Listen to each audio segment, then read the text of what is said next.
Kasalukuyang nakasampa sa sanga ng puno ng nara ang 10 taong gulang na batang si Tirso, habang maiging inaasinta ang target mula sa 10 punong nakahilera, buhat pa sa kanyang kinaroroonan.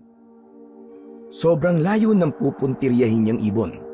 Sa 10 punong nakahilera, katumbas nun ay 3 kilometro ang layo. Pero dahil binayayaan ang batang paslit ng napakalinaw na mata, madali niyang nasisipat ang dapat nitong tirahin. Sige, huwag ka lang gumalaw na ibon ka. Iyari ka sa akin. Oh yan, sige. Tama yan. Kumalma ka lang dyan. Ipinikit ni Tirso ang kaliwang mata, habang ang kanang mata naman ay nakadilat. Yun ang gamit niya na pangsipat sa pagpuntirya ng maya. Hinawakan niya ng mahigpit nang may sapat na tensyon ang hugisway na tirador na yari sa pinakamatibay na uri ng kahoy. Inilagay ng bata ang maliit na bato sa nakakabit na goma sa tirador bilang proyektil o bala nito. Dahan-dahan niyang hinila ang goma doon. Maingat na itinutok sa direksyon ng target. Napakagat pa ng labi si Tirso bago malakas na pinakawalan ang proyektil. Ayos! Bullseye! Humigit kumulang 500 milisekundo pa lang ang nakakalipas at di pa umaabot ng 1 segundo. Sobrang bilis ng nangyari. Mabilis na bumulusok pa ibaba ang maya na kanyang tinirador. Bumagsak sa lupa ang kanyang target.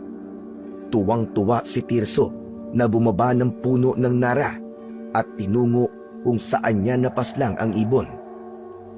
Natagpuan niya ang ibon malapit sa rumaragasang sapa. Kumikibot-kibot pa yun na animoy meron pang hininga.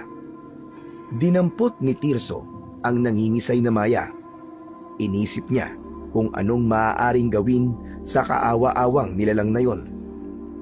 Ayos to. Pwede ko na tong ihawin. Dagdag din tong panlamang tiyan. Ha? Napapalikwas ng lingon si Tirso nang marinig niya ang boses ni Aling Severina na umaalingaw-ngaw sa buong kagubatan. Tirso! Tirso! Ikaw na bata ka. Nasaan ka na naman ba, ha? Siguro ay naninirador ka na naman, ano? Lumabas ka at matatamaan ka ulit sa akin, lintik kang bata ka. Hinagat muli ni Tirso ang kanyang pang-ibabang labi, hindi na upang sipatin ang tutugisin niyang mga ibon gamit ang tirador, kundi dahil siya na ang tinutugis ng kasalukuyang kumukup-kup sa kanyang ginang. Sa halip na magtago, mas pinili ng paslit na magpakita dito. Binitiwan na niya ang napatay na ibon at itinapon sa rumaragasang sapa. Nangangatog ang 2 tuhod niya na lumapit kay Aling Severina. Tiya, sorry po. Aray! Aray ko po! Pinatilyahan siya ng ginang. Lumukot ang itsura ni Tirso sa sobrang hapdi ng ginawa yon ng babae sa kanya. O ano? Masakit, hindi ba? Hindi ka kasi nagtatanda eh. Sinabi ko naman sa'yo, hindi ba, na wag kang maninirador ng mga ibon. Pero anong ginawa mo? Naglilibang lang naman po eh. Libang-libang lang naman po yun, Tiya. Aray! Aray ko, Diyos ko po! Mangiyak-ngiyak na sa sobrang sakit na nararamdaman si Tirso. Pakiramdam niya, mamamatay na yata siya. Halos mapunit na kasi ang kanyang balat nang malakas na hinila ni Aling Severina ang patilya nito. O ano? Masakit, hindi ba? Masakit, di ba? Pagak na tumawa ang ginang. O ano? Magtatanda ka na? Piningot na nga kita nung isang araw, pero di ka pa rin nadala. Sadyang sinuway mo pa rin ako. Anong sabi ko sa'yo nun? Hindi na kita pipingutin, di ba? Papatilyahan na kita, oras sa suwayin mo pa rin ako. Kaya hetong nababagay sa'yo. Ang tigas talaga ng ulo mong bata ka. Mas tinaasan pa ng paghigit ni Aling Severina ang patilya ng bata. Ngawa na siya ng ngawa sa kakaiyak. Halos mabasag na rin ang eardrum ng ginang sa sobrang lakas ng pag-iyak ni Tirso. Tumigil ka dyan! Sinasabi ko sa'yo, papatayin talaga kitang bata ka! Ipapalapa kita sa mga tigrit leon dito sa gubat kung ayaw mong tumigil! Ano? Sige, sumagot ka! Gusto mo ba yon, ha? Tama na po, tiya! Aray ko po! Ayoko na po! Ang sakit na po! Ano? Magtatanda ka na ba? Hindi ka naman ninirador? Opo, tiya! Opo! Hindi na po mauulit! Hindi na po! Marahas na binitiwan ni Aling Severina ang patilya ng paslip. Mabuti naman at nagkakaintindihan tayo. Para pumirmi ka lang sa bahay. Swail ka! Hinimas-himas ni Tirso ang nasaktang balat sa gawing sentido kung saan siya napatilyahan. Doon ka lang sa bahay, ha? Para naman mapagsilbihan mo ako doon. Hindi yung kung saan-saan ka nakakarating. Buwisit kang bata ka. Isa naman pumirmi ako sa bahay na kasama ang demonyong kagaya mo. Ano? Anong sabi mo? May sinasabi ka ba? Nilingon siya ni Aling Severina at pinukulan siya ng matatalim na tingin. Umurong ng bahagya ang bata sa sindak sa kanyang tiyahin. Wala po. Akala ko'y may sinasabi ka. Puputulin ko talaga ang dila mo. Sinasabi ko sa'yo. Kailan po ba pupunta sa atin si Gatandoy, si Severina? Napasinghap ang ginang at napaarko ng kaliwang kilay. Ba't mo pa hinahanap ang matandang yon? Hindi ka na nun babalikan. Tingin mo ba? Babalik pa yon para kunin ka sa akin? Matanda na yon para alagaan ka. Hindi makakatiis yun sa'yo. Ako pa nga lang nakukonsumi na sa'yo. Siya pa kaya nauugod-ugod na. Pero, sabi niya po kasi... Ano ba, Tirso? Huwag ka lang maraming sinasabi pa dyan, ha? Umuwi na lang tayo at mag-iigib ka pa sa poso. Walang laman yung timbang nandoon. Wala pa akong panligo. Buisit na to. Mas inuuna mo pa kasi yung paninirador sa mga ibon kaysa sa aking nagpapalamon sa'yo. Wala ka talagang utang na loob na bata ka. Akin na nga yung tirador na yan. Mabilis na inagaw ni Aling Severina mula kay Tirso ang tirador nito. Agad yun nablot mula sa kanya nang hindi niya inaasahan. Napamulagat na lamang ang mga mata ng batang paslip sa pagkuha sa kanyang tanging pinagkakaabalahan.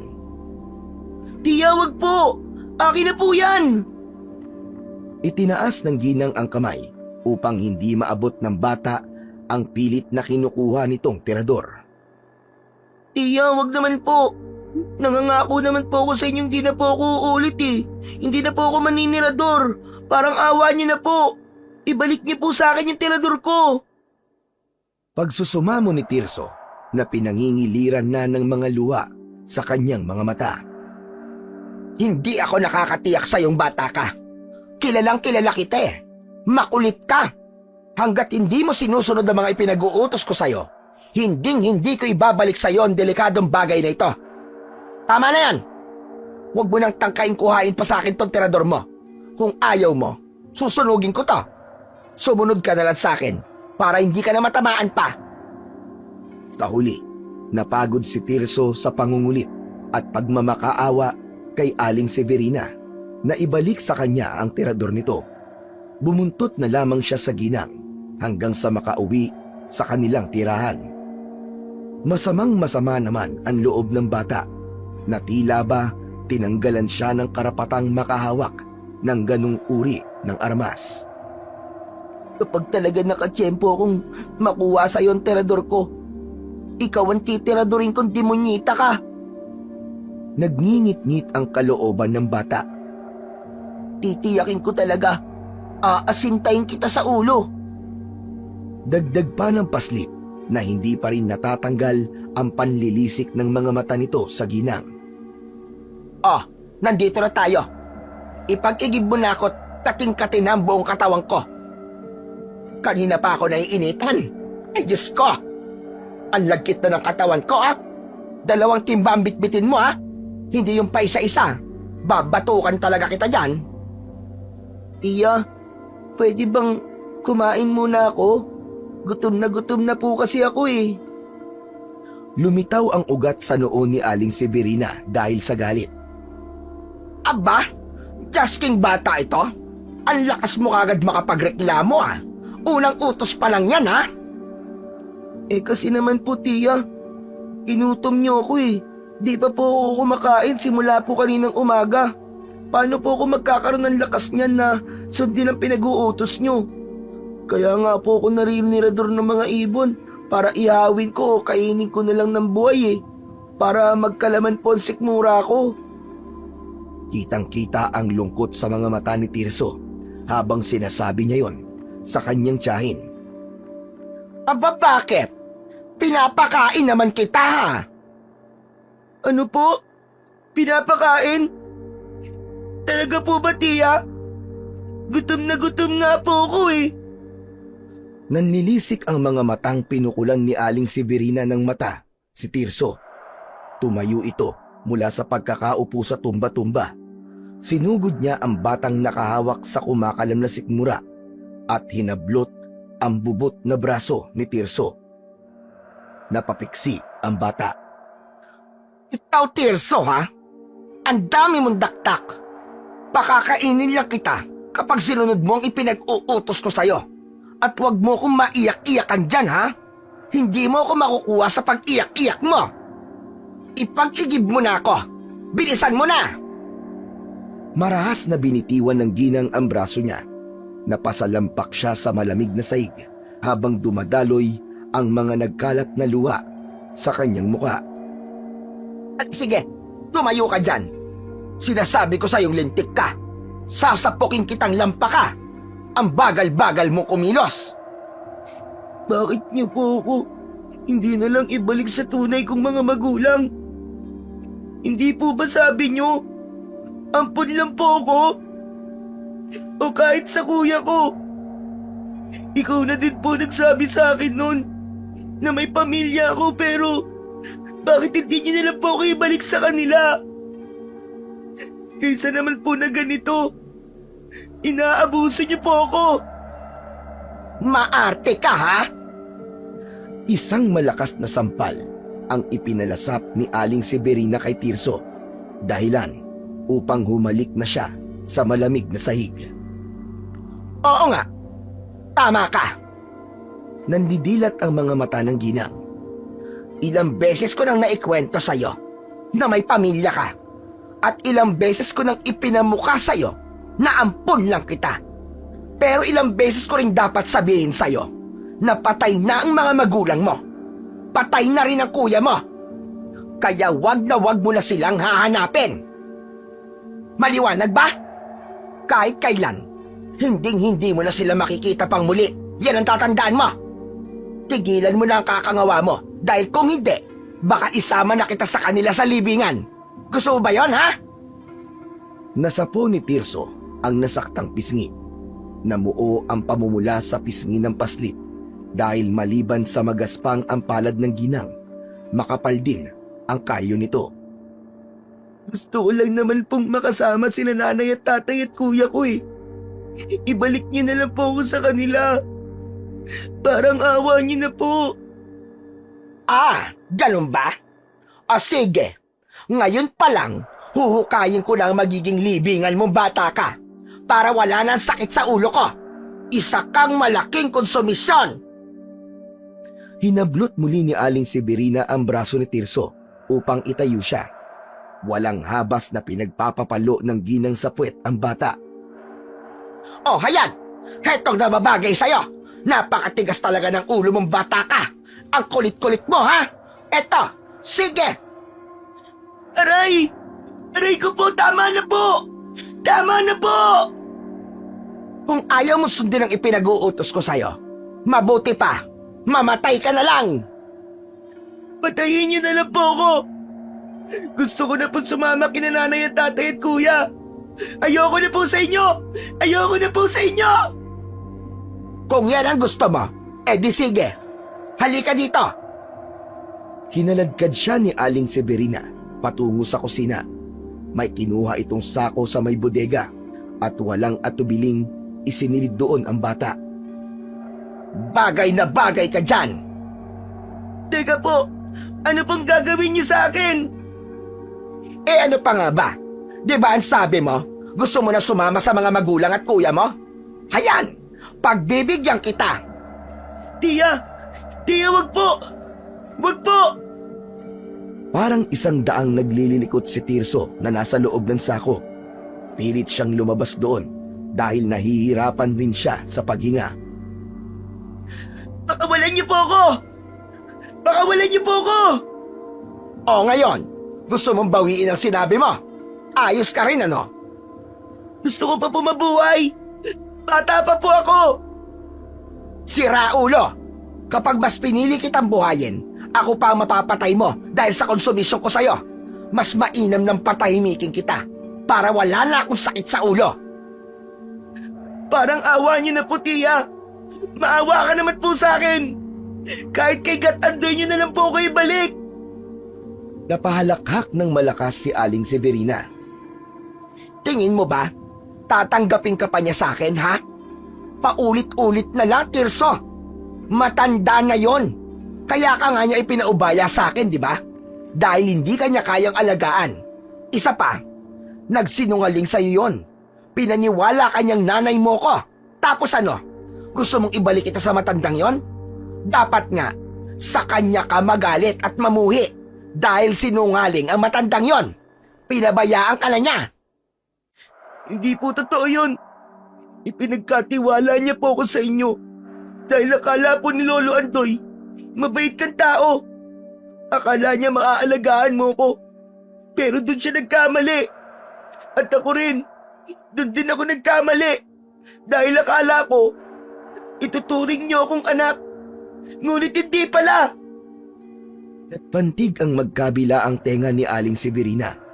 Dahil doon, dinampot nito ang 2x2 at pinagahampas ang sako kung saan nakasilid si Tirso. Ah, ganon ha? Hetong tanggapin mo! Mamatay ka lang, hayop ka! Aray! Aray ko! Tama na po! Kung saan saang bahagi ng katawan tinatamaan ang paslit. Iniinda na niya ang sakit hanggang sa mapagod na lang si Aling Severina at ito na ang kusang sumukong saktan siya. Babalikan na lang kitang bata ka at sisiguraduhin ko sa'yo sa susunod na matagpuan pa kita dyan. Kutsilyo na ang bitbit ko. Bumalik ang matabang babae sa tumba-tumba nito para magpahinga. Habang si Tirso naman, gayong nalamog sa pambubugbog na tinamo niya mula sa ginang, hindi nagpagapi ang murang edad na bata sa pagmamalupit sa kanya nito. May panginginig man ang buong katawan. Sinubukan niyang butasin ang sako para makalabas siya ron. Nang makawala siya sa loob ng sako, makikita na nagkaroon ng mga pasa sa iba't ibang katawan ng bata. Tinatagan na lang ni Tirso ang loob, pagapang siyang tumungo sa kanyang tiya Severina na kasalukuyan nang humihilik. Nakatulog pala ito sa tindi ng pagpaparusa sa kanya at waring napagod ito ng gusto. Maingat siyang tumayo na hindi makakalikha ng anumang ingay na magpapagising sa demonya niyang tiya. Kahit umaalog ang 2 tuhod, tinatagan na lang niya sa kahinanap ang kanyang tirador na paniguradong nasa bulsa ng bestida ng kanyang tiyahin. Sana hindi magising si tiya. Nanginginig-nginig pa ang kamay na kinapa sa bestida ng tiyahin niya ang tirador. May nakaumbok nga roon, isang paway na hugis. Marahan niyang kinuha yon mula doon, gayong may halong panginginig, hanggang sa nagtagumpay na nga si Tirso. Ayos! Nakuha ko ang tirador ko! Napakagat pa siya ng labi at buong pag-iingat na humakbang paalis sa impyernong tirahan ng kampon ni Satanas na kumupkup sa kanya. Ilang di pa na lamang ang nalalabit, makakalabas na siya nang may maapakan siyang kung anong bagay. Dahilan upang magising ang kanyang tiyahin mula sa mahimbing na pagkakatulog. At saan ka pupuntang bata ka, ha? Parang slow motion na dahan-dahang lumingon si Tirso. Tumayo ang matabang ginang at susugurin siya. Bigla namang kinabog ang dibdib niya sa takot sa tiyahin.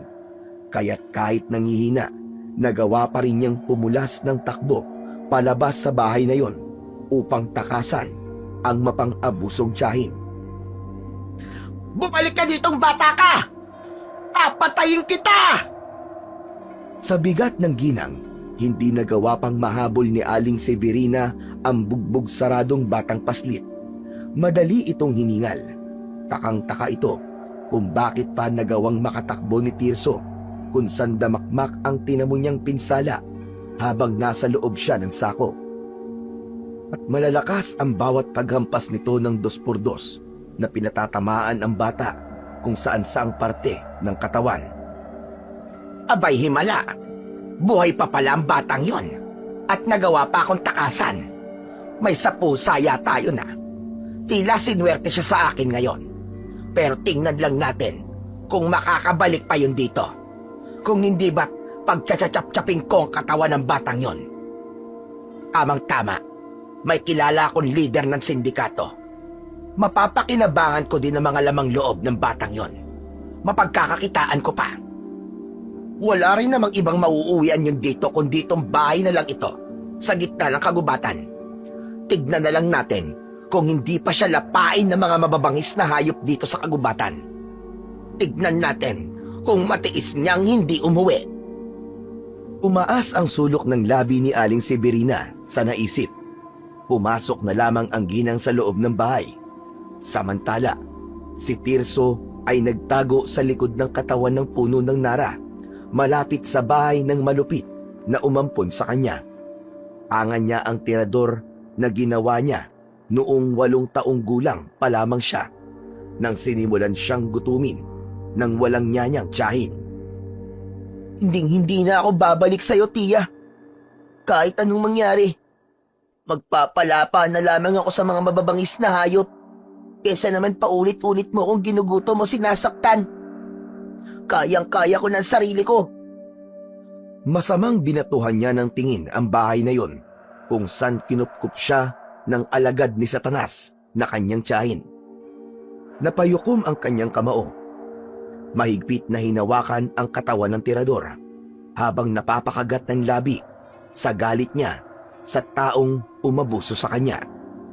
Tatalikod na siya upang lisanin ang bahay na yon nang may malakas siyang naramdaman na paparating patungo sa bahay ni Aling Severina.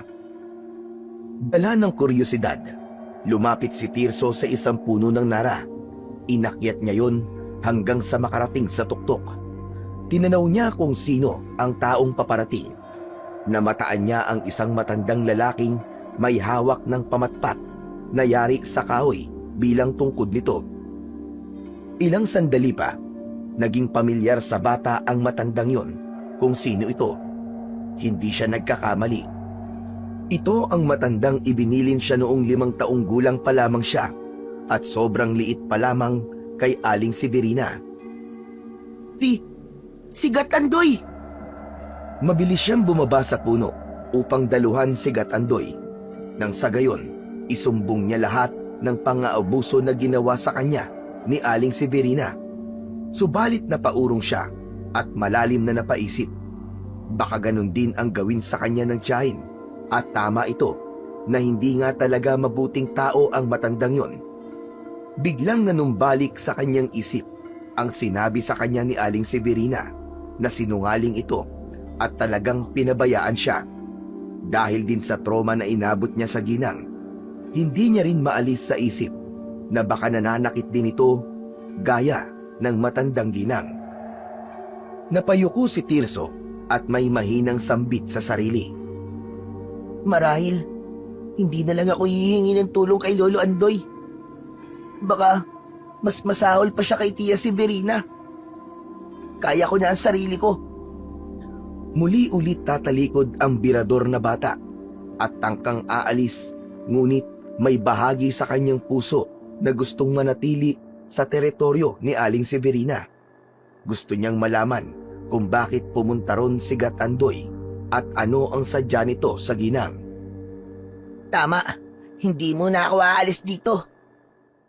Tumalima muna si Tirso. Sinubaybayan niya si Gatandoy na mahina ang paglalakad dahil sa pinaglipasan na ito ng napakahabang panahon hanggang sa makarating sa tapat ng bahay ni Aling Severina. Nakailang katok din ang matanda bago ito pinagbuksan ng matabang demonyita. Gatandoy, kayo pala. Nasapupan ni Aling Severina ang dibdib dahil sa gulat. Akala ko naman ay si Tirso. Ano ba naman yan? Sinundan pa yon ng mapakla nitong pagtawa, sabay kamot sa ulo. Severina, namumutla ka yata. May ginawa ka bang kasalanan? Nasa si Tirso? Ay, halata ho bang namumutla ako? Nabigla lang naman po ako sa biglaan yung pagdating. Abay, nagulat po ako sa inyo Hindi ko akalain na sa loob lang ng 5 taon na ipinaubaya nyo sa akin si Tirso, bigla-bigla na lamang kayong darating na hindi man lang ako nakapaghanda. Di mo ba natatandaan noon, Severina? Sinabi ko sa'yo na oras na mag-10 taon si Tirso, kukunin ko na siya. May sinabi ho ba kayong ganon, Gatandoy? Tila yata wala po ako natatandaang ganon. Sarkastikong sagot ng ginang. At tila din yata, ikaw ang naunang pinaglipasan ng memorya sa ating dalawa, Severina. Ako pa kaya na higit na 3 dekadang tanda ko sa'yo, ay hindi ko makakalimutan ang binitiwan kong salita na yon mula sa'yo. Malinaw na natatandaan ko pa. Mangyaring 5 taon na po yon, Gatandoy. Tingin nyo matatandaan ko pa. At saka, bakit to ngayon lang kayo pumarito sa amin kung kailan 2 buwan nang nakakaraan ng sumapit ang ika-10 kaarawan ng batang inaruga ko? King-abala kasi ako, Severina, sa pagtulong sa aming baryo. Kung kaya, ngayon lamang ako sumadya sa iyo. Kailangan ko na rin isiwalat kay Tirso ang lahat tungkol sa nangyari sa kanyang mga magulang at nakakatandang kapatid. Biglang nandilat ang mga mata ni Tirso sa narinig mula sa matanda. Nais na niyang malaman ang tungkol sa kanyang pagkakakilanlan sa kanyang tunay na mga magulang at kapatid. Kung kaya naman, di na siya nakatiis at lumabas na ang bata mula sa likuran ng puno ng nara. Hinarap niya ang nag-uusap na si Gatandoy at Aling Severina. Gatandoy! Ano pong tungkol sa mga magulang ko at kuya ko? Mangiyak-ngiyak ang paslit na hawak pa rin ang pinakamamahal niyang terador. Napabalikwas naman ng lingon ang matanda at di makapaniwala na nasa likuran nun si Tirso na punong-puno ng pasa at sugat sa buong katawan.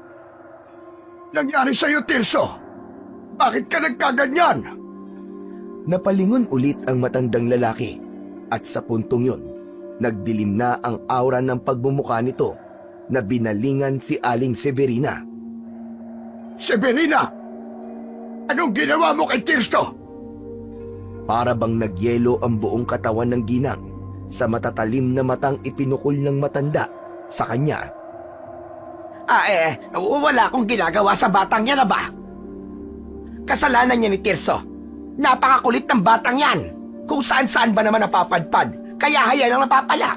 Nasusugatan siya. Ang daming pasa, Tingnan mo naman. Dinuro pa siya nito na animoy ang paslit ang may kasalanan. Diba? Kaya kung ako sa'yo, Gatandoy, tuturuan ko ng disiplina ang mga makukulit na bata. Pagalitan mo, saka paluin mo ng magtanda. Gaya ng kinatatakutan niyang mga halimaw sa gabi na napapanood ni Tirso sa telebisyon o pelikula. Ganun na ganun ang nakikita niyang deskripsyon kung paano magalit si Aling Severina sa kanya. Nasanay na lang siguro dahil walang araw na hindi siya nakakatikim ng malulutong na sampal dito at mura. Sinungaling ka! Binubugbog mo ako at ginugutom! Natameme na lamang bigla si Aling Severina sa mga sinabi ni Andoy. Pinoprotektahan ng bata ang sarili at sinasabi lamang niya ang totoo kay Gatandoy laban sa mga walang katotohanang salita ni Aling Severina. Natuto na siyang ipagtanggol ang sarili, lalo na't nandyan ang matandang ipinaubaya siya nung maliit pa lamang siya sa taong inakala niyang mapagkakatiwalaang mapapangalagaan siya't ituturing na parang isang tunay na anak. Napakawalang iya mo, tiya! Walang araw na hindi mo ako sinasaktan. Binubugbog, sinisipa, sinusuntok, pinupukpok ng kung ano-ano sa ulo. Ginawa mo akong alila, utusan. At kahit kailan, hindi mo ko itinuring na anak. Hayop! Hayop ang turing mo sa akin! Naiiyak na si Tirso sa sobrang galit.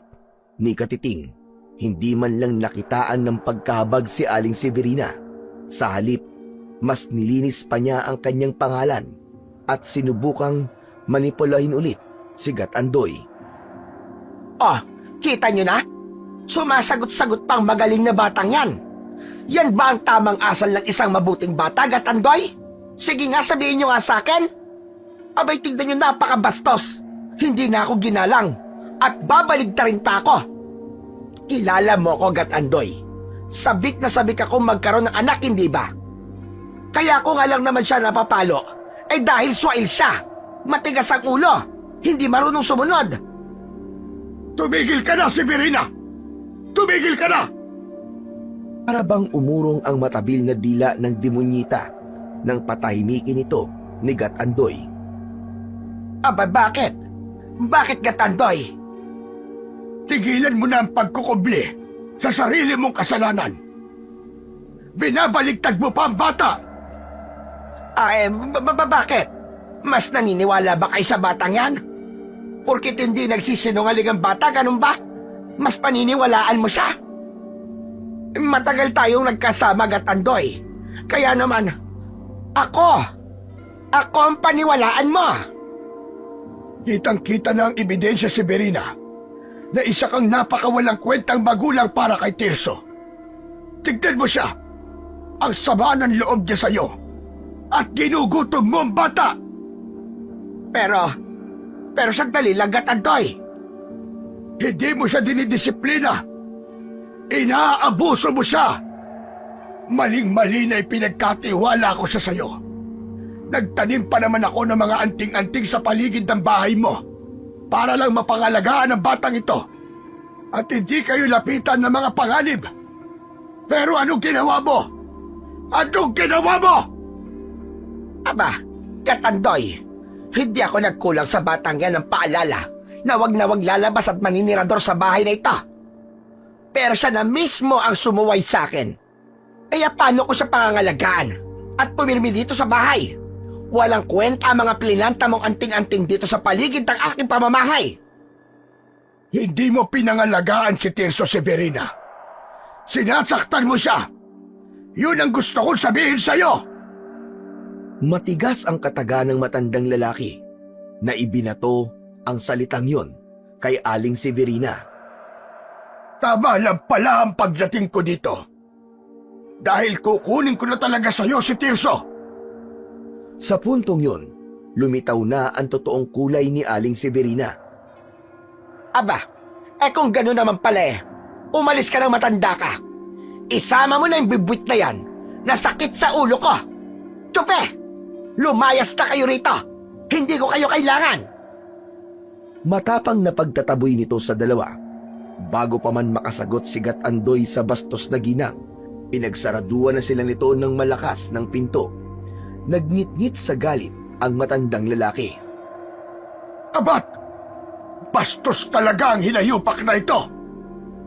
Pinigilan naman kagad ni Tirso ang matandang magtatangka sanang patulan pa si Aling Severina. Lolo Andoy, huwag niyo na po siyang patulan. Huwag niyo pong ibaba ang level niyo po sa kanya. Sa puntong yun, pansamantalang naging mahinahon si Gatandoy sa pagpigil rito ng bata. Huminga ito ng maluwag, saka siya hinarap ng matandang lalaki. Aba, Tignan mo nga naman. Para ka na nasa ustong pag-iisip ko magsalita. Bahagyang napangiti si Tirso at nahihiyang napakamot sa likuran ng ulo. Hindi pa naman po ako hinog, Lo. Hindi pa nga po ako tuli eh. Asus, problema ba yon? E di ako ang tutuli sa'yo. Baka hindi mo na itatanong abay marunong akong manuli. Pero sa tradisyon na pamamaraan nga lang. Nanlaki ang pares ng mga mata ng paslit. Napahawak pa siya sa maliit na ibon na nakaplanta sa pagitan ng kanyang dalawang ita. Napalagok pa siya ng laway nang dahil sa kaba. Ibig niyo pong sabihin, Lolo? Yung pukpok po? Agad na tumango si Gat-Andoy. Hayaan mo. Hindi naman masakit yun eh. Parang kagat lang yun ng langgama. Sinasabi ko sa'yo. Dahil sa takot, napakagat na naman sa kanyang labi ang paslit. Iniisip pa lang niyang pupukpukin na ang kanyang pututoy. Sobrang sakit na. Paano pa kaya kapag aktwal na ginawa na sa kanya? Lolo Andoy. Huwag po muna. Di pa nga po pala ako tagpos.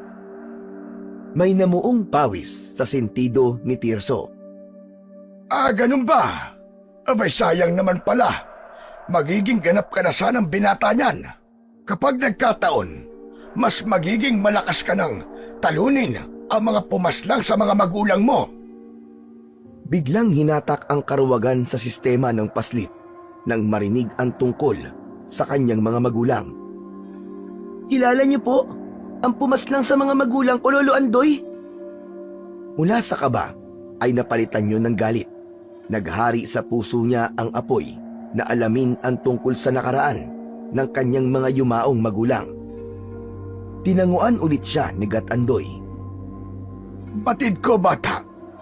Pero saka ko nasasabihin lahat sa'yo kapag nakabalik na ako sa aking baryo at sasama ka sa akin. Doon sa aking baryo, mag-e-ensayo tayo para talunin ang mga sigbin at ang namumuno sa kanila na kung tawagin ay sila kang bungo. May gumuhit na pagtataka sa itsura ng batang paslit. Lakang bungo po, Lolo Andoy? Oo, Tirso. Ang pumaslang sa iyong mga magulang. Pinangalanan na ni Gat-Andoy ang halimaw na pumaslang sa kanyang mga magulang. Nagnitngit ang kalooban ni Tirso nang dahil sa galit. Mahigpit na hinawakan nito ang tangan na tirador. Saan ko po siya matatagpuan, Lolo Andoy? Papatayin ko siya. Papatayin ko ang halimaw na yon. Teka! Magunos dili ka, bata. Nasanayin mo na kita sa aking baryo. Batay sa aking mga nalalaman. Doon kita tuturuan at didisiplinahin kung paano mo siya matatalo. Nagpalinga-linga ang matanda sa buong paligid. Nilingon muna niya ang tahanan ni Aling Severina bago pumikit at may inusal na kung anong dasal. Ano pong ginagawa niyo, Lolo Andoy? Nagtatakang tanong ni Tirso dito, ngunit mas pinaigting ng matanda ang konsentrasyon sa pag-uusal ng dasal sa bahay na tinitirahan ni Aling Severina. Lolo Andoy! Makalipas lang ang 5 minuto, nagising si Gat-Andoy mula sa taimtim nitong pagdarasal. Lolo Andoy, ano po nangyari sa inyo? Ayun ba? Tinanggal ko lang naman ang bisa ng mga anting-anting na tinanim ko sa bahay ng nagmaltrato sa'yo. Ganun po ba? Akala ko po kasi... Oo na, sige na. Pabayaan mo na ang Aling Siberinang yan. Ngayong wala na ang pangontra sa kanyang bahay, abay pabayaan mo na siyang lapain ng mga mababangis na hayop at maging lapitin ng mga masasamang elemento. Halika na, pumaroon na tayo sa aking baryo. Sige po, Lolo. Nilakad lang ng matanda at bata ang baryo Marungit kung saan nakatira ang kilalang si Gat-Andoy. Isang sikat na matandang antingero sa baryong yon. Mahigit 1 oras din ang nilakbay nila patungo sa baryo Marungit. Pagkarating nila roon, ipinakilala kagad ni Gat-Andoy si Tirso sa mga kababaryo nito. Aking mga pinakamamahal na kababaryo, ipinakikilala ko pala sa inyo si Tirso, ang batang magliligtas sa atin mula kay Lakambungo. Malakas ang boses na pag-aanunsyo nito sa residente ng Baryo Marungit. Bigla naman tinablan ng hiya ang bata nang pagtinginan siya na napupuno ng panguhusga ng mga tao. Bulong-bulungan pa ng mga ito na bata lang siya at walang magagawa. Questionable pa ng mga kababaryo ni Gatandoy ang kakayahan at abilidad ng isang batang paslit kung paano tatalunin ang kilalang halimaw na nagngangalang si Lakambungo. Lolo Andoy, bakit niyo po ako'y pinakilala sa kanila bilang tagapagligtas ng Baryo Marungit? Hindi ko po maintindihan. Isa lang po akong bata at sabi niyo po, sasanayin niyo pa po ako para sama-sama po natin siyang kalabanin. Dahil yun ang nasa propesiya. Ano po, Lo? Propesiya? Nakita ko sa aking pangitain na ikaw ang magiging tagapagligtas ng Baryo Marungit. At ilang beses ka ring naging laman ng aking panaginip, lalo na yung bitbit mong tirador. Tinukoy ni Gatandoy ang hawak na tirador ng bata. Ito po? Ito pong tirador ko? Oo, yung tirador mo na yan ang tatalo sa mga sigbin at kay Lakambungo. Pero po, Lolo Andoy, hindi naman po lahat ng panaginip ay nagkakatotoo eh. Kabaligtaran pa nga po ang iba. Hindi pa nagkakamali ang aking mga pangitain, Tirso. Kung ganun po, Lolo, ano po yung nakikita niyo sa hinaharap? Napailing na lamang si Gatandoy. Yun pa lamang sa ngayon. Maghintay ka sa mga susunod ko pang sasabihin sa'yo. Nagpalinga-linga ang batang si Tirso sa paligid. Hindi pa rin naaalis ang mga mapanghusgang mga mata ng taga-Baryo Marungit sa kanya. Huwag mo na lamang silang pansinin, Tirso. Mas nakikita lang nila kasi ang panlabas mong anyo kaysa sa tunay mong kakayahan. Pero ganun pa man, nasabi ko na sa kanila ang aking pangitain sa baryong ito. Subalit po, nababahala po ako, Lolo Andoy. Lalo na po ngayon, inanunsyo niyo po sa kanila na ililigtas ko po sila. Baka po umasa sila sa akin. Hindi yan. Malaki ang kumpiyansa ko na tama ang aking pangitain. Basta ito ang tatandaan mo. Magtiwala ka lamang sa sarili mo. Makailang ulit na nagpakawala ng buntong hininga si Tirso. Lolo Andoy, hindi ko pa rin po maintindihan eh. Sino po ba sila Kambungo? Paano po niya napatay ang mga magulang ko? May nabanggit din po kasi sa akin si Tia Severina na may kuya po ko. Buhay pa po ba si kuya o patay na rin? Gaya ng nanay at tatay ko. Inaya na muna siya ni Gatandoy na pumasok ng kubo upang masinsinang ipaliwanag sa kanya ang lahat. Pinahinahon siya ng matandang antingero. Matama namang nakinig si Tirso dito. Ganito, bata. Pakinggan mong mabuti. Si Lakambungo ay isang napakalakas na uri ng aswang. Dati siyang may kakayahang gumamit ng itim na kapangyarihan noong hindi pa siya nagiging halimaw sa gabi, gaya ng iyong mga magulang. Bumakas ang pagkagulat sa itsura ni Tirso. Mga mangkukulam po si nanay at tatay dati. Kagyat na tumango si Gatandoy sa nakakunot noong bata. Oo, kasama nila si Lakambungo noon na gumagamit ng itim na mahika para kulamin ang kanilang mga kaaway. Nanaiskam kami ng kanilang lupa dati sa isang tagong baryo. Payag nito sa kanya. Napapayuko na lamang ang bata sa naririnig niyang kwento ng kaharap. Don Julian ang tunay na pangalan ni Lakambungo noon. Binansagan lang siyang Lakambungo nang mabalitaan namin dito sa Baryo Marungit ang pamumuno niya sa lungga ng mga sigbin. Hindi ko po maintindihan, Lolo Andoy. Bakit po pinatay ni Don Julian na sila kambungo na ngayon ang aking mga magulang? Kung dati po pala silang magkasamang nangungulam nun laban sa gustong umangkin sa kanilang teritoryo. Napasinghap muna si Gat Andoy bago nito siniwalat kay Tirso ng diretsyo ang dahilan. Dahil sa kasakaman na rin ni Don Julian sa itim na kapangyarihan. Ibig sabihin, naging sakim po si Don Julian? Ganun na nga, Tirso. Ganun na nga. Gustong mapasa kamay ni Don Julian ang itim na aklat ng mga magulang mo para mas maging malakas pang mangkukulam. Ngunit, hindi yun ibinigay sa kanya ng mag-asawa. Kung kaya, dinaan ni Don Julian sa marahas na pamamaraan. Ano pong nangyari? Naggantihan sila ng itim na kapangyarihan sa isa't isa. Walang ayaw magpatalo. Pero dahil mas malakas ang iyong mga magulang at dalawa sila kumpara kay Don Julian at nasa kanila pa ang makapangyarihang itim na aklat, nasugpo nila si Don Julian.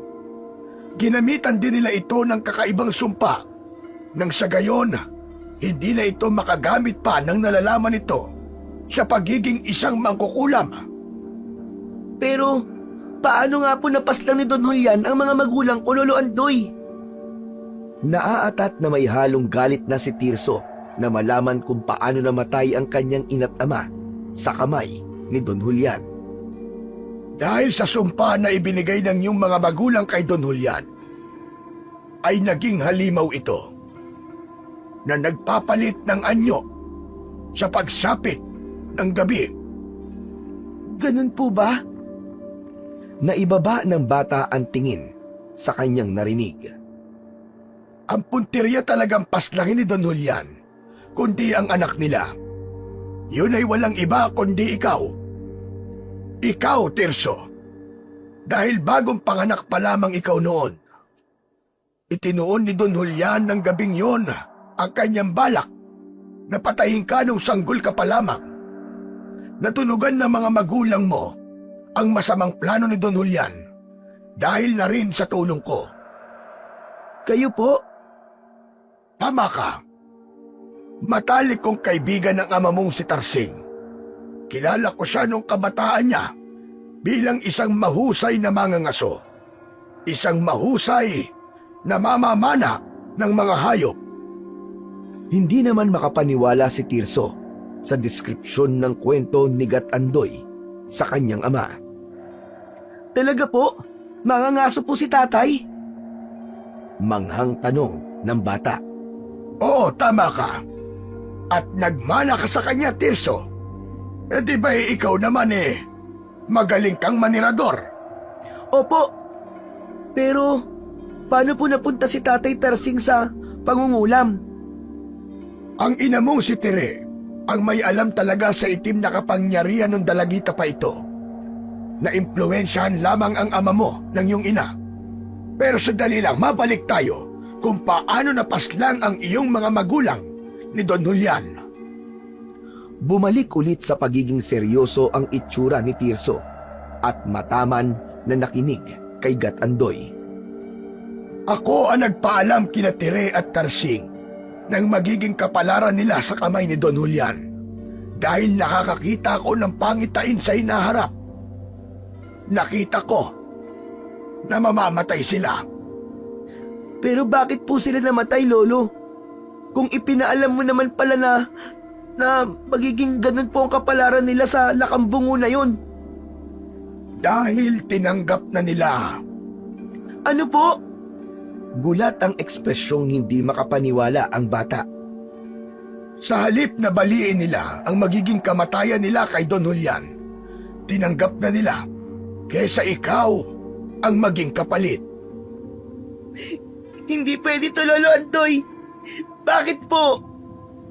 Bakit nila tinanggap ng ganun-ganun na lang ang naging kamatayan nila? Lolo Andoy, ikaw lang naman ang nagsabi nun Bakit nila tinanggap ang naging hatol mo ng kamatayan sa kanila? Hindi ka naman Diyos para kunin ang buhay nila. Patawad, Tirso. Sinubukan ko rin silang pigilan.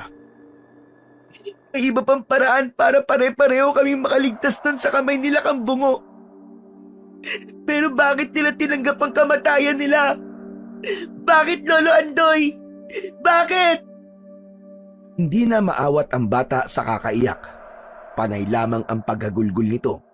Hinahagod na lamang ni Gat Andoy ang likuran ni Tirso nang sa gayon kahit paano ay mapagaan nito ang kalooban niya.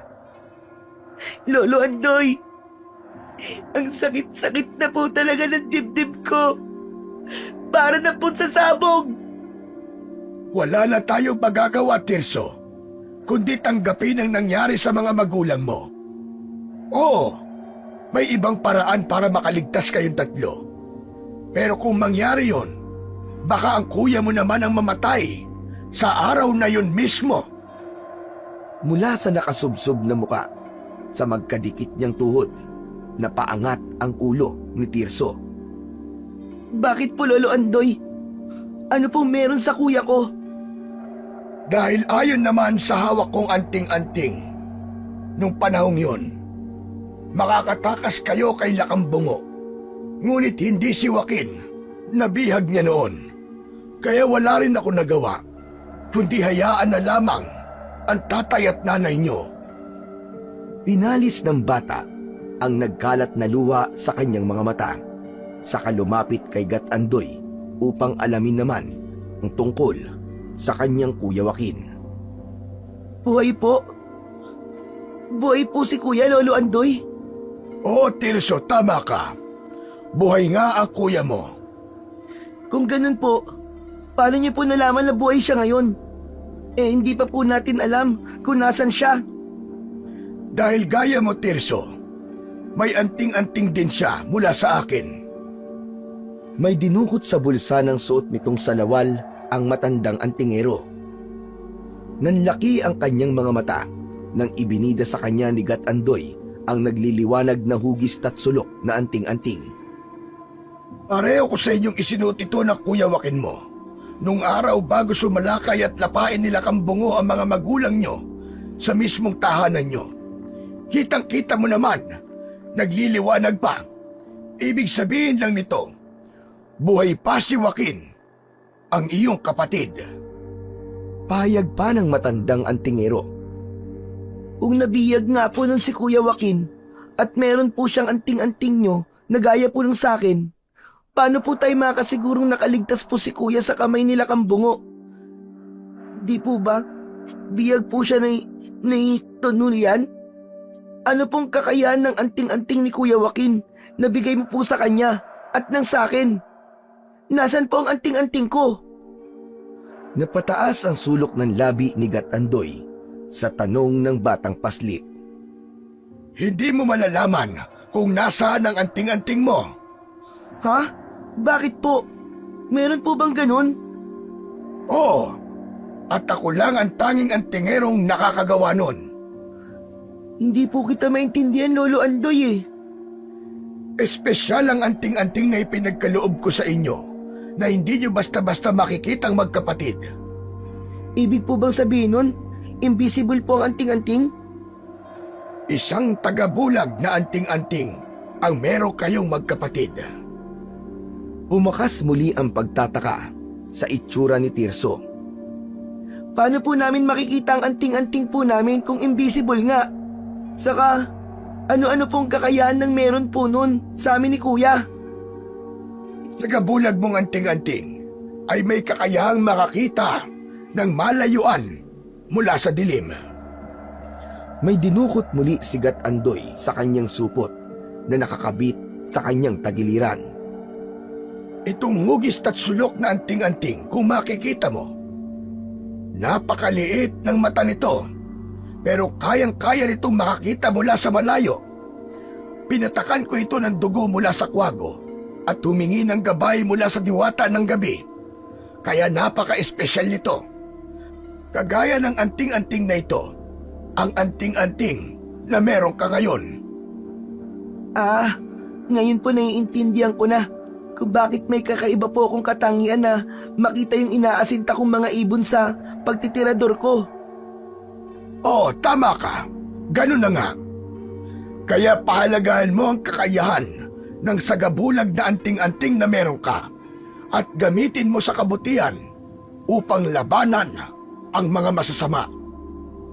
Si Kuya Joaquin naman po, ano pong meron ng sagabulag niyang anting-anting? Sa Kuya Joaquin mo naman, ang sagabulag na anting-anting niya ay may kakayahang maproteksyonan siya mula sa dilim, mula sa panganib, mula sa halimaw. Gaya ng ginawa kong anting-anting mula sa iyo, may gabay din siya mula sa diwata ng gabi at may dugo ng uwak. Isang puting uwak. Puting uwak po? Kakaiba naman po yun. Oo, kaya kung biyag man si Kuya Joaquin mo ngayon nila Kambungo, hindi siya mahahawaan ng pagiging dugong aswang nito dahil may anting-anting siya mula sa akin. Lolo Andoy, nararamdaman niyo po ba kung nasan si Kuya Joaquin ngayon? Nasa kamay pa rin po ba siya nila Kambungo? Oo, nasa kamay pa rin siya ng pinuno ng mga sigbin at tiyak akong pinalaki siya ng halimaw na yon mula sa kasinungalingan. Pansamantalang yumuko ang batang si Tirso matapos magkwento si Gat Andoy tungkol sa kanyang pamilya. Iniisip niya kung ano ang maaaring gawin para tuluyan silang magkasama ng kanyang kuya. Maya-maya pa, napaangat ulit siya ng ulo. Malinaw na malinaw at kitang-kita sa itsura ng bata ang pagiging determinado. Lolo Andoy, turuan niyo na po ako ng mga nalalaman niyo. Ililigtas ko po si Kuya Joaquin mula sa kamay nila Kambungo. Tangkang tatayo na sana si Tirso, subalit pinigilan siya ni Gat Andoy. Sandali lang bata, sandali lang. Kumalma ka muna dyan. Bakit po Lolo Andoy? Gusto ko na po makapiling ang kuya ko eh. Mabigat na kalaban sila Kambungo.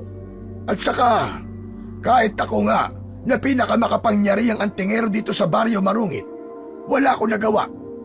Naunahan ako ng takot at karuwagan ko dahil napakalakas talaga ng halimaw na yon. Lalo't may alam din siya sa itim na kapangyarihan. Mamaya, kapag sapit ng hating gabi, siguradong meron na namang iaalay sa kanya na isa sa taga-Baryo Marungit para gawin niyang lamang tiyan. Pupunta po rito sa Baryo Marungit mamayang gabi sila Kambungo, Lo. Gaya ng kuya mo, hawak ng mga sigbin na yon ang baryo na ito. Kung ganun, bakit hindi po kayo lumaban, Lo?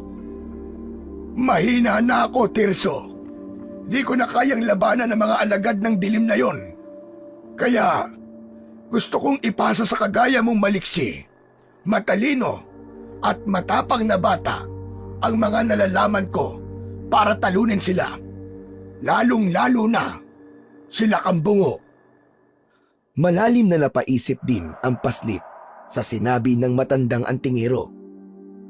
Nakikita ko sa iyo na sa murang edad pa lamang na 10 taong gulang, marami ka nang nalalaman dito sa mundo. Kaya pagpaplanuhan muna natin ang lahat ng ito bago mo salakayin ang kuta nila. Ano pong maaari nating gawin, Lolo Andoy? Ang unang hakbang ay ang magsanay. Puspusang pagsasanay sa abilidad mong paninirador. Hindi na nagpatumpik-tumpik pa ang batang mahusay manirador at ang matandang antingero. Baka kasi sumapit na ang dilim at dumating na sila Kambungo at ang mga alagad nitong sigbin para kumuha na naman ng panibago nitong magiging biktima o alay sa Baryo Marungit. Sa gitna ng katirikan ng araw, pursigidong nagsasanay si Tirso gamit ang kanyang tirador. Inihilera ni Gat Andoy ang mga latang patatamaan niya ng kanyang sandata mula sa malawak na lupain yon, 10 kilometro mula sa kinatatayuan ng bata.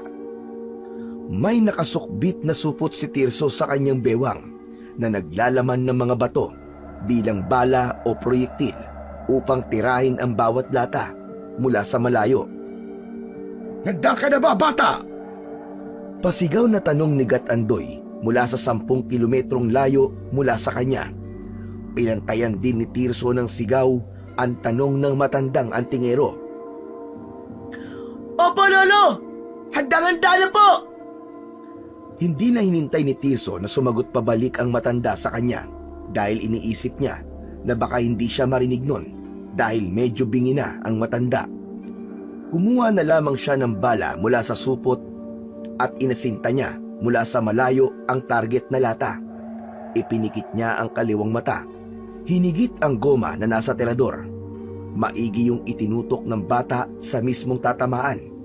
Nang may sapat na lakas na ang kanyang kamay, pinakawalan na ni Tirso ang goma na may kasamang bato. Hindi batid ng bata kung aabot ang bala niya para patamaan ang latang nasa 10 kilometro ang layo. Hanggang sa makarinig siya ng kalansing ng latang bumagsak. Ayos! Natamaan mo, bata! Malawak na napangiti si Tirso. Halos magtatatalon sa tuwa ang paslit na nagtagumpay niyang sapulin ang puntirya. Sigaw siya ng sigaw sa sobrang galak. Tinungo naman siya ni Gatandoy na nagbubunyi din ang kalooban sa tagumpay nitong masapul ang lata mula sa 10 kilometro ang layo. Hindi pa rin po nawawala ang bisa ng invisible anting-anting niyo sa akin, Lolo Andoy. Hindi na anting-anting na ipinagkaloob ko sa iyo ang gumawa nun, kundi ang sarili mong kakayahan, Tirso. Bahagyang ginulo ni Gatandoy ang buhok ng bata dahil natuwa ito sa angking niyang abilidad.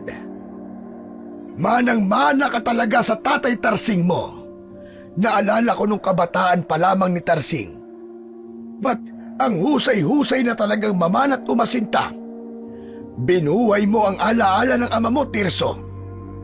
Salamat! Nangingilid ang luha nito habang nagbibitaw ng makabagbag damdaming mensahe para kay Tirso. Mahigpit na niyakap niya naman pabalik si Gatandoy. Salamat din po sa inyo, Gatandoy. O siya, sige na. Tama na ang drama. Ituloy na natin ang pagsasanay mo. Tumingala si Gatandoy. Ramdam na nito ang papadilim na kalangitan. Kaya naman, bago pa sakupin ng dilim ang buong paligid, mas pinag-ibayo pa ng matanda ang pag-iensayo ni Tirso. Panay-tira lang si Tirso upang patamaan ang mga latang nakahilera mula sa malayo. Sanay na siyang gamitin ang bagay na yon. Para na niya itong isang matalik na kaibigan. Dahil nakakasundo niya ito kung paano pupuntiryahin ang kanilang magiging kaaway. Sunod-sunod na kalansingan ang maririnig nang mabilis pinagsasasapul ni Tirso ang mga lata. Walang palya ang paslit sa pagtira. Ni isa, hindi siya sumablay man lang na hindi niya matamaan ang mga target. Isang palakpak naman ang natatanggap ni Tirso mula sa matandang antingero. Pagkatapos ng ibayong pagsasanay sa pagtitirador, may ibinigay na panibagong supot si Gatandoy kay Tirso. Ipinaliwanag nito kung ano yon na maaaring makatalo sa mga sigbin na alagad nila Kambungo. Ipinahiram din muna ni Tirso sa matanda ang tirador nito. Mula sa katawan ng tirador, tila ba may plinanta doon si Gatandoy na anting-anting. Taimtim din nito yon dinasalan nang sa gayon mas lumakas ang sandatang gagamitin niya. O Tirso, heto na ang tirador mo. Maraming salamat po talaga, Lolo Andoy. Ilang oras na lang din ang nalalabi. Naway, magtagumpay tayo mamayang gabi. Pagkagat ng dilim, naghanda na ang Baryo Marungit sa pagdating ng mga sigbin at nila Kambungo. May bitbit man takot ang mga kababaryo ni Gatandoy. Nagtitiwala pa rin sila sa Poong May Kapal na maghahari ang kabutihan kaysa sa kasamaan. Naasahan din ng lahat na maililigtas sila ng batang mahusay sa tirador na si Tirso, na sa mga oras na yun ay nakakubli na upang palihim na salakayin ang mga alagad ng dilim. Kapag nagkataong magpumilit ang mga itong sakupin ang baryong yun. Aking mga kababaryo, magtipon-tipon tayo. Paparating na namang muli ang ating pinangangambahang lahat. May magbubuwis na naman ng isang buhay upang hindi tayo lapain ng mga sigbin. Kailangan wala nang magsakripisyo. Hanggat maaari, ipaglaban natin ang ating karapatan at lupain. Maski ang kanya-kanya nating buhay, nahiram lang natin sa puong may kapal. Sabay-sabay namang nagsigawan ang mga residente ng Baryo Marungit. Ilang sandali pa, natahimik ang lahat nang makarinig sila ng malakas na huni ng isang nilalang. Nilibot ni Tirso ang kanyang paningin na nagtatago sa kumpul-kumpul na dahon sa taas ng puno. Ganon din ang mga tao sa Baryo Marungit nang kanilang marinig ang makapanindig balahibong tunog na yon na nililika ng isang hindi pangkaraniwang hayop. Huni yun ng malakas na pag-alulong ng nakakatakot na nilalang. Hudyat na paparating na ang mga halimaw. Nariyan na sila! Mga kababaryo! Nariyan na sila! Magsihanda na kayo! Mahigpit na naghawak-hawak kamay ang mga naninirahan sa Baryo Marungit. Tinatambol ang puso ng lahat, lalo na't alam nilang paparating na ang mga aswang sa kanilang baryo. Hanggang sa dumating na nga ang mga ito na may nakakatakot na anyo. Hawig na hawig ng chupacabra ang mga sigbin na nasa likuran nila Kambungo. Pare-parehong nakaporma ang mga ito ng pagsugod. Labas ang maiitim na dila. Tumutulo pa ang malapot na laway sa lupa. Nanlilisik ang mapupulang mga mata. May mga nakalitaw ding mga tinik na nakabaon sa likuran ng sigbin.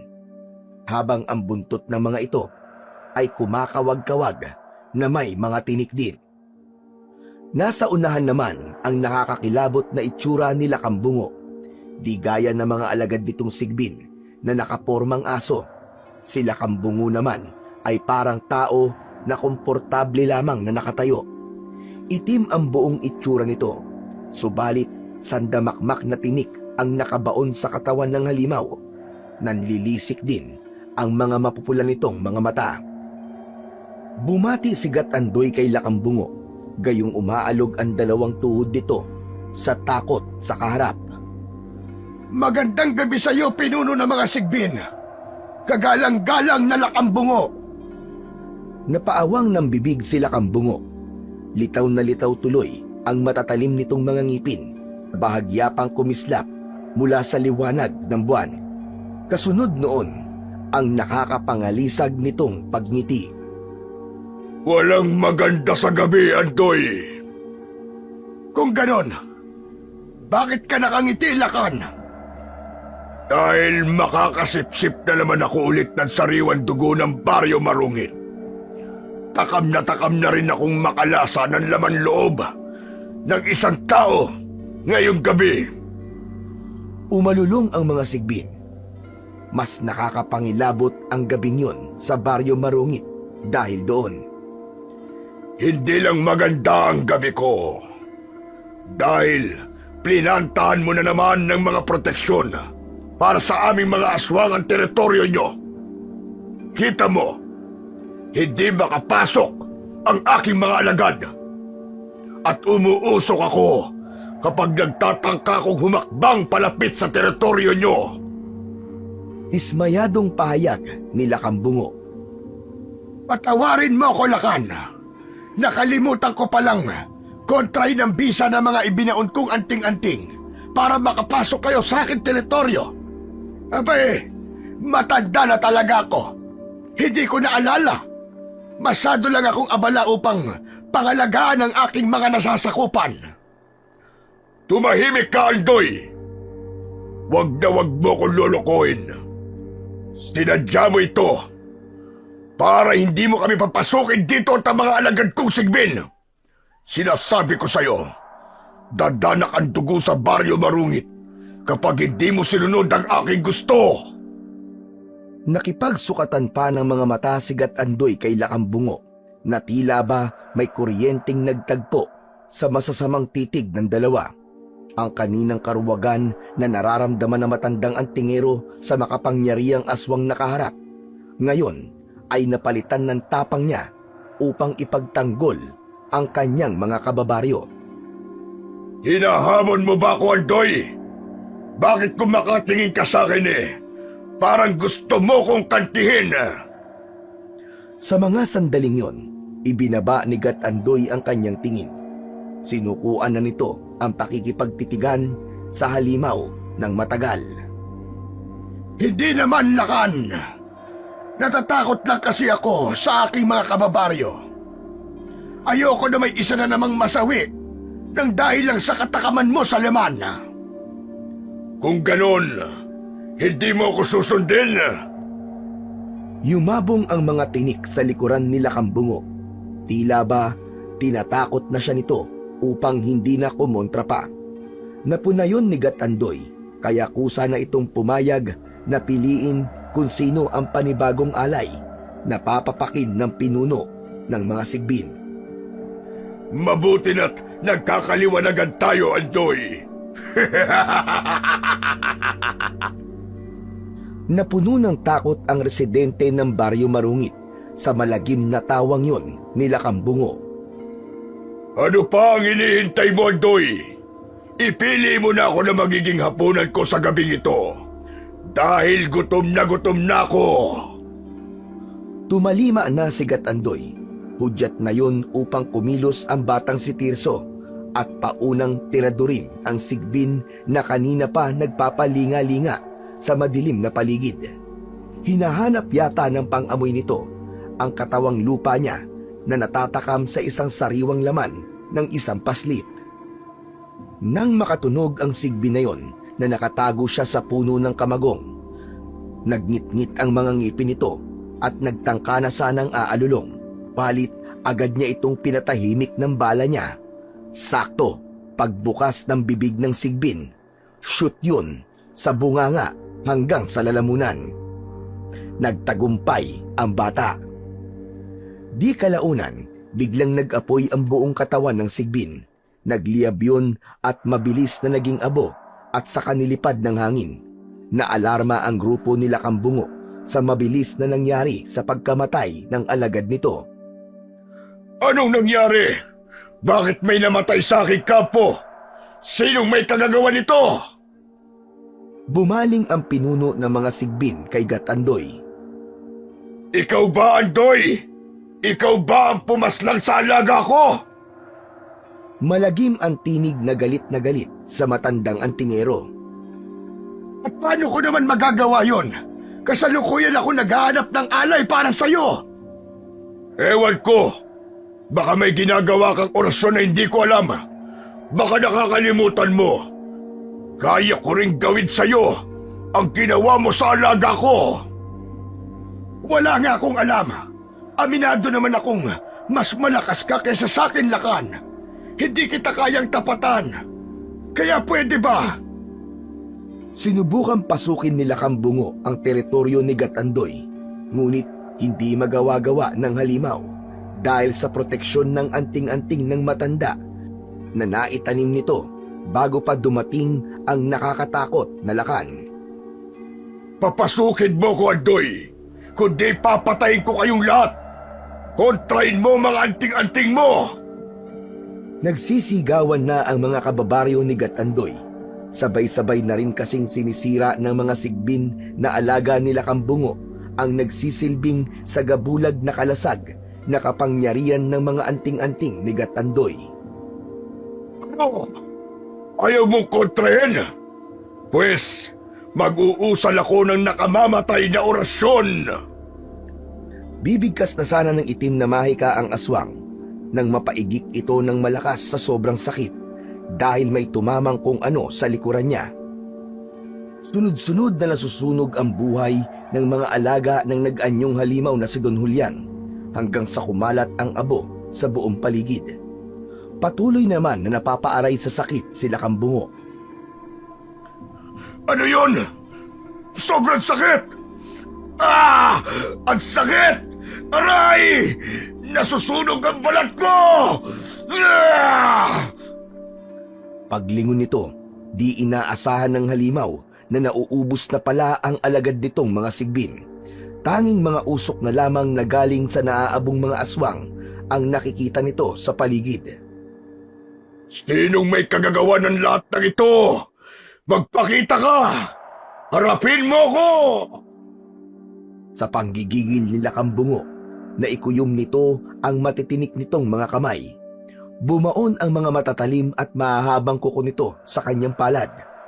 Sa mga oras na yon, biglang nahawi ang usok at lumabas ang isang batang nakapormang maninirador.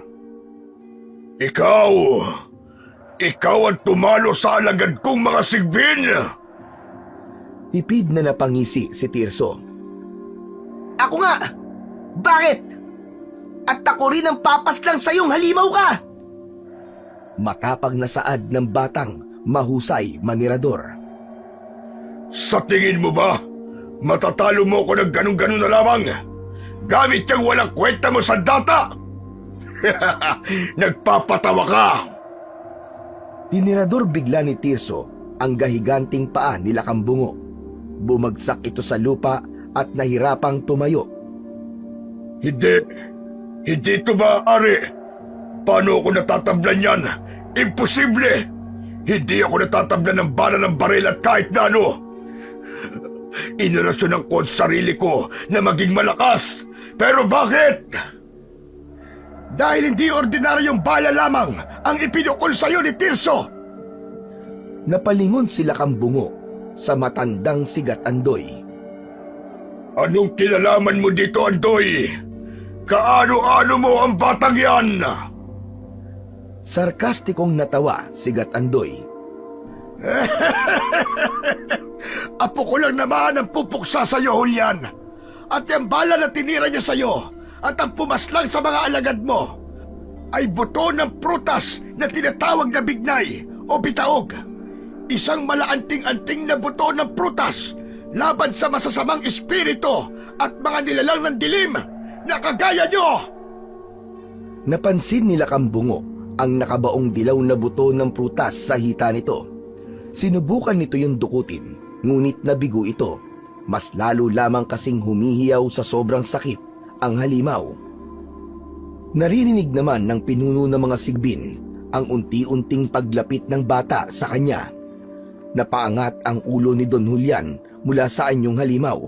Nakatutok na rito ang tirador na tatapos sa buhay ng pinuno ng mga sigbin. Halimaw ka! Nasaan ang kuya ko?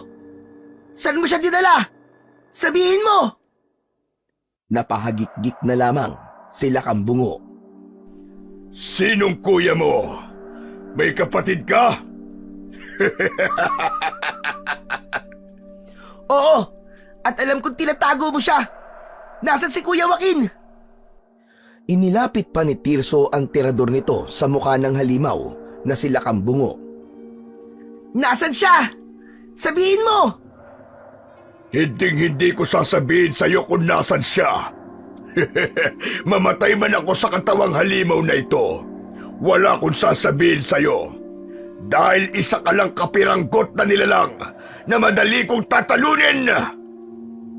Papakawala na sana ni Tirso ang bala ng tirador nito nang biglang marindi siya sa pinakawalang pagsipol ni Lakambungo. Nabitiwan niya ang mahiwagang tirador at napahawak siya sa magkabilaan niyang tenga. Ganon din si Gatandoy at ang mga kababaryo ay napatakip ng kanya-kanyang tenga sa tindi ng tunog na yon na ginawa ng halimaw. Sa pagkakataong yon ay nakuha ni Lakambungo na tumakas.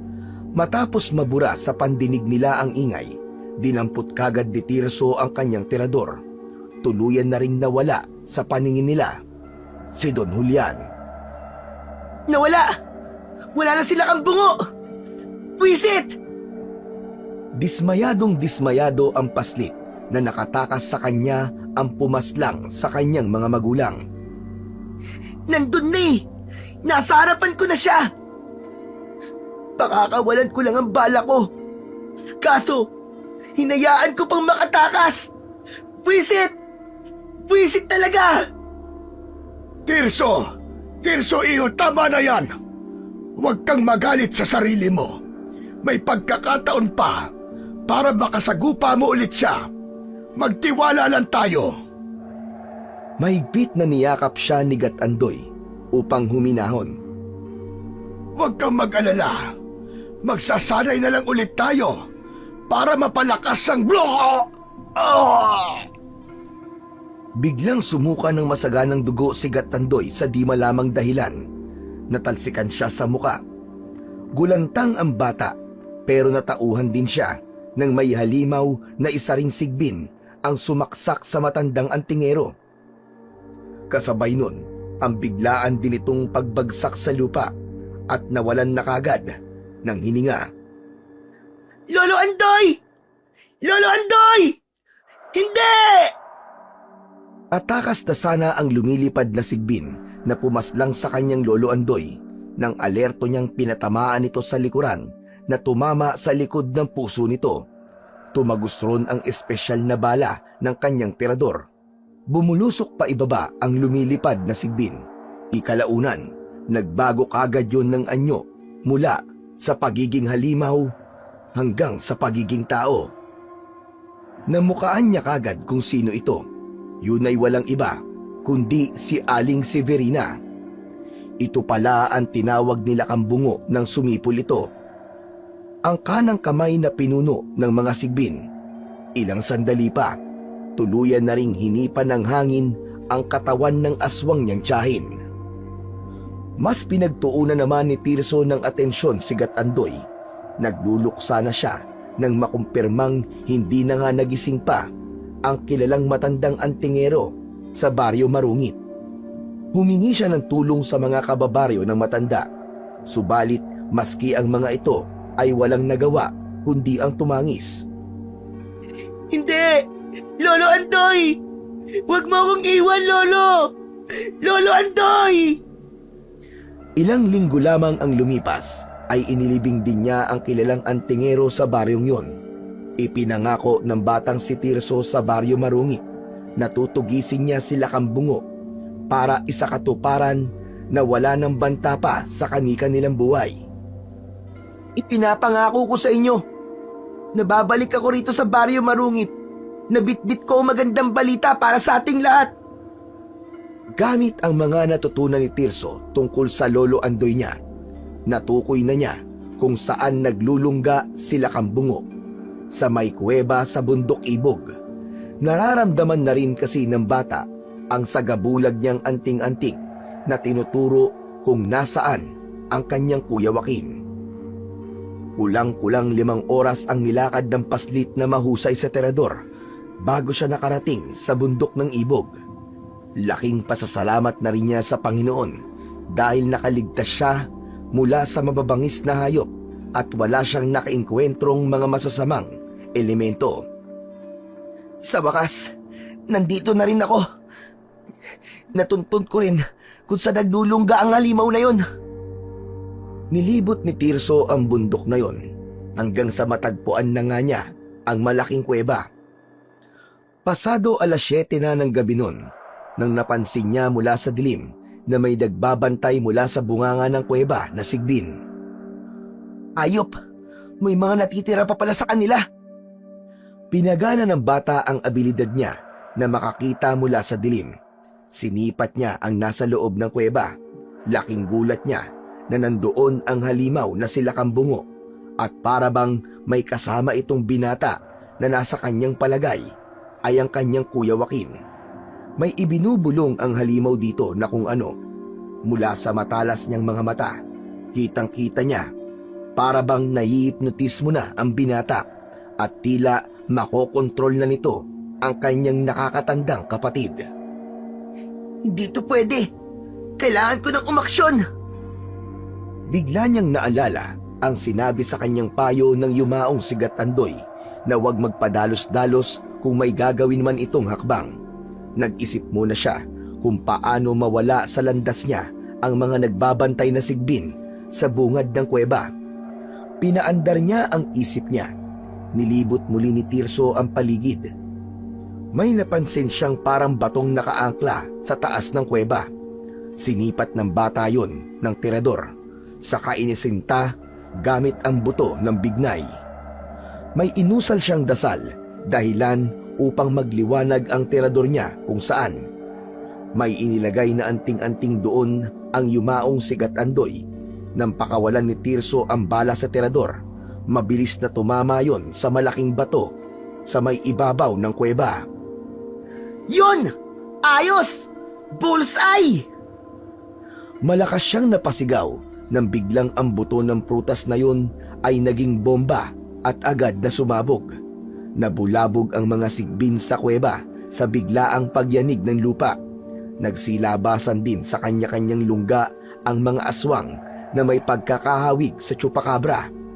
Pulasan ng takbo ang mga alagad ng dilim nang bubulusok na paibaba ang malaking bato. Naging agresibo naman ang bata. Inabangan ni Tirso ang paglabas mula sa kuweba ni Lakambungo at ng kanyang kuya Joaquin na panigurado siya nakawala na sa kapangyarihan ng mangkukulam na si Don Julian na isa ng pinuno ng mga aswang. Subalit ilang segundo na lamang ay babagsak na sa kuweba ang bato. Wala pa ring lumalabas na Lakambungo at kuya Joaquin niya. Hanggang sa napilitan na siyang pumasok ng yungib, natagpuan niyang pugot na ang ulo ni Lakambungo na bitbit ng kanyang kuya Joaquin. Kuya, ano nangyari sa'yo? Pumorma bigla si Tirso na maninirador. Kitang-kita niya na parehas itim na ang pares ng mga mata ng kanyang kuya. Tuluyan na ngang nawala sa sarili ang kanyang kuya Joaquin dahil sa mahikang ibinulong ni Lakambungo dito.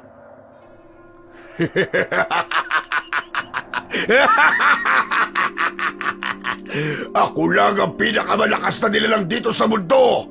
Ako lang! At wala nang iba! Teka, hindi ka ang kuya Joaquin ko! Don Julian, ikaw ba yan? Napakagat ng labi si Tirso sa napagtanto niya. Nagtagumpay si Don Julian na angkinin ang katawan ng kanyang kuya. Kaya pala ito bumubulong sa binata. May masamang plano na pala ang dating si Lakambungo na halimaw upang nakawin ang katawan ng binata. Napakatalino mong bata ka! Matalino! Naisip mo pa yon? Sa kakapiranggot mong utak! Inihagis ng kanyang kuya Joaquin ang ulo ng halimaw. Kaagad naman itong nakailag.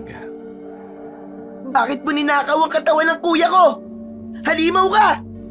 Umalis ka sa katawan ni Kuya Joaquin! Hindi sa'yo yan!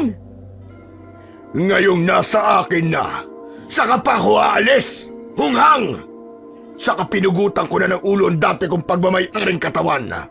Sawang-sawa na ako maging halimaw. Saka kung lalayas ako sa katawang ito, saan ako lilipat? Sa'yo?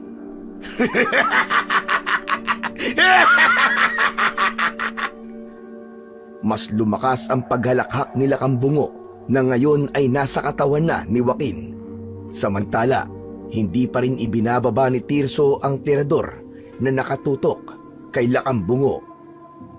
Oh, bakit nakatutok pa rin sa akin ang pipitsugin mo, sandata? Makakaya mo bang patamaan ang katawan ng kuya mo? Ha? Mahinang nilalang ka! Ibinaba na nga ni Tirso ang kanyang mahiwagang tirador. Tama nga siguro si Don Julian na mahina siya. Hinding-hindi niya kayang saktan ang katawan ng kanyang kadugo. Hayan! Tama yan! Tanggapin mo na lang na talo ka na, bata! Hayaan mo na akong lumaya na dala ang katawan ng kuya mo! Dahil kung hindi, papatayin ko ang sarili ko! Teka! Anong nangyayari sa akin? Napansin ni Tirso na biglang nagliwanag ang kanyang tirador. Napaangat ng ulo ang bata at napuna din niya ang pagliwanag ng tiyan ng kanyang kuya. Nagliwanag din ang tiyan ni Tirso sa hindi malamang dahilan hanggang sa makarinig siya ng isang pamilyar na tunog mula sa boses ng kaluluwa ni Gatandoy. Tirso, Apo!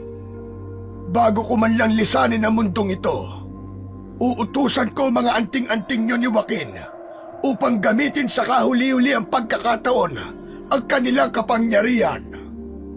Kahit kailan, hindi magwawagi ang kasamaan.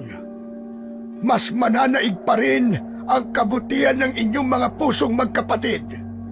Hinding-hindi mapapalitan ang sarili nyo at ang inyong katawang ibinigay sa inyo ng Panginoon. Paalam, mga apo. Sa isang iglap, biglang nawala ang boses ni Lolo Andoy sa tenga ni Tirso. Saksi naman siya kung paano lumalabas ang itim na kaluluwa sa katawan ng kanyang Kuya Joaquin. Hindi! Hindi ito maaari! Hindi! Nang makalayas na sila kambungo sa katawan ni Joaquin, babagsak na sana sa lupa ang katawan ng binata nang kaagad yung naagapan ni Tirso. Kuya Joaquin! Tinapik-tapik ni Tirso ang pisngi ng nakatatanda niyang kapatid. Lumukot pa ang itsura nito bago nagising. Nanlalabo ang paningin nitong pinagmasdan ang madilim na paligid. Nasaan tayo? Bakit sobrang dilim naman? Ilang sandali pa, naging malinaw na rin ang rehistro ng paningin nito at napagmasdan ang unang taong bumungad sa kanya. Isang cute na batang lalaki. Sino ka? Saka, paano ka napadpad dito, bata? Ano ba kita? Teka, naalog yata ang ulo ko. Wala akong maalala. Aray, nahihilo ko. Mas lalong lumukot pa ang pagmumukha ng binata nang tila ba parang binabarena ang kanyang sentido. Huwag mo munang pilitin ang sarili mo, kuya. Saka ako na sa'yo sasabihin kapag nakalabas na tayo rito. Murba ang labi ni Tirso at matamis na napangiti sa kanyang kuya. Hinintay nila munang magliwanag bago sila tumayo at lumabas sa yungib. Subalit may nakaharang palang malaking bato sa bukana na yon na noon lang naisip ng bata na kagagawan niya dahil pinatamaan ng kanyang makapangyarihang tirador ang malaking bato sa may taas ng kuweba upang bulabugin ang mga sigbin. Kaya pala sobrang dilim eh. Stranded na pala tayo dito. Paano tayo makakaalis niyan? Napakagat ng labi ang paslit at may kumintal sa isip niya na nagpangiti muli sa kanya. Sabi ko naman sa'yo eh. Akong bahala sa'yo, kuya. Oh, tirador? Anong magagawa niyan para makaalis tayo rito? Manood ka at ipapakita ko sa'yo. May inusal na kung ano ang batang paslit na nagpaliwanag sa tirador nito. Manghang-mangha naman ang kanyang Kuya Joaquin, lalo na't nang tirahin ang batong nakaharang sa kuweba ay naglikha yun ng malakas na pagsabog. Hanep pa! Astig! O di ba? Sabi ko naman sa'yo, kuya eh. Huwag mong mamalitin itong tirador ko. Ito kaya nagligtas sa ating lahat na may gabay ng anting-anting ni Lolo Andoy. Sabay na lumabas ang magkapatid sa kuwebang yun sa bundok ng Ibog na paika-ika pa sa paglalakad ang kanyang kuya. Sumalubong sa kanila ang liwanag na tanda ng tagumpay ng misyon ng isang paslit. Babalik na ulit si Tirso sa Baryo Marungit upang ipaalam sa mga naninirahan doon ang magandang balita na natalo ng batang magaling sa tirador na gaya niya ang pinuno ng mga aswang na isa ring malakas na mangkukulam na si Don Julian, na mas kilala sa tawag na Lakambungo.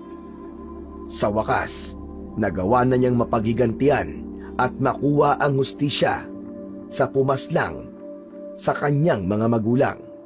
At ang pinaka-importante sa lahat ay kasama niya na ngayon ang kanyang nakatatandang kapatid.